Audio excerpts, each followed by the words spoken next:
I rise today to talk about the urgent need for FEMA disaster funds, which is under this Burma bill. I was very concerned when I heard some colleagues in the House of Representatives demanding that spending cuts be in exchange for supplemental disaster relief funds. Last night, we couldn't even pass a procedural vote to proceed to a bill that would provide this needed relief. This raises the question, what kind of country are we? Are we a country that takes care of the victims of disasters without hesitation or reluctance, or are we a country that engages in misguided debates in the midst of a disaster when our citizens need us the most? My state, Minnesota, has seen its fair share of natural disasters over the last few years. In the past year and a half, President Obama has declared 7 federal disasters in my state. I've seen the devastation that Mother Nature can cause. I've seen communities that desperately need federal assistance to recover. Northwest Minnesota has seen the phenomenon of 100-year floods turn into nearly annual events. Every spring, towns in the Red River Valley of the North hope that this year won't see another record-setting flood. This spring, I visited Georgetown, Minnesota, and watched as they built emergency earthen levees to protect their town. The town had run out of clay needed to build their levee, and the only choice left for them was to build up or dig up their baseball field, their park, the diamond and the rest of the park. I watched as they dug up the heart of their community to protect their homes and businesses. That same day, I visited Oslo, Minnesota. Flooding in the Red River turns Oslo into an island town. Residents are cut off from the rest of Minnesota for weeks as the Red River floods all of the surrounding roads. That night, as I left, I was one of the last cars to make it out of town before all the roads were closed, and its residents prayed that the temporary levees would hold. The residents of Georgetown and Oslo were doing what they could do to protect themselves, but not all disasters can be anticipated. On June 17th of last year, storms brought 39 tornadoes, 26 funnel clouds, and 69 reports of hail in Minnesota. 3 Minnesotans died. The town of Wadena was hit the hardest. 234 homes were damaged. The roof was torn off the high school, and the county fairgrounds and the community center were destroyed. After a disaster, Minnesotans have enough to worry about. It'd be terribly unfair to pile politics on top of their worries. Natural disasters just happen.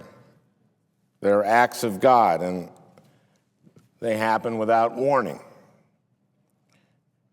Minnesotans need to know that when their state and local governments are overwhelmed, their federal government will be there to help them recover. Every state needs to know that. We're one country. And they need to know that we won't play politics with their lives and their livelihood. Many of the same people who are demanding that we offset the costs of natural disasters have voted year after year to fund our wars in Afghanistan and Iraq without paying for them. Some have done this for nearly 10 years now. They've passed on well over $1 trillion in debt to our children to finance wars that haven't been a surprise, and that we could have and should have been budgeting for from the beginning. For the last 10 years, we've paid for wars by borrowing from countries like China, willing to finance our debt, and by giant emergency spending bills that are called. That's unusual in American history, where wars usually prompt reevaluations of our fiscal policy. This spring, I introduced my Pay for War resolution to address this fiscal irresponsibility. My resolution would simply require that war spending be offset in the future. To be sure, there can be real emergencies that require the immediate exercise of military force with its attendant costs. That's why my resolution allows the offset requirement to be waived in such emergencies. But when you know year in and year out that you're going to be at war, you should budget for that and not just pass the costs on to your children. Iraq and Afghanistan have cost us well over $1 trillion, and we will be paying for years to care for the veterans who came back with the wounds of war. That didn't single-handedly create our deficit problem, but it sure made it a lot worse. And yet, many of the same people now demand that we must offset disaster spending for Americans who have lost their homes or are suffering otherwise.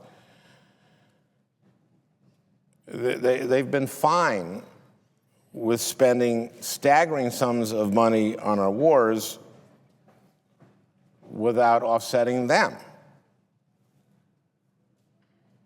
Doesn't that seem just a little hypocritical?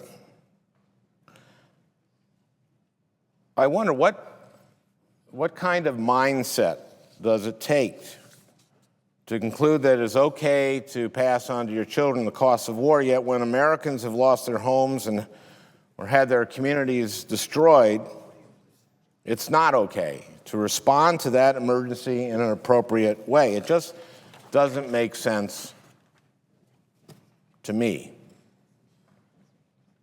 When Congress plans its spending, it can and should be accounted for through a budget. But when emergencies arise, and natural disasters are the quintessential emergency, we shouldn't hesitate to act for the good of the American people.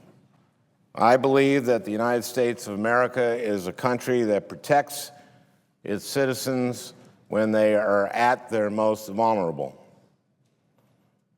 I hope this Congress will confirm that conviction by voting for emergency aid to the communities across this nation that have been devastated by natural disasters.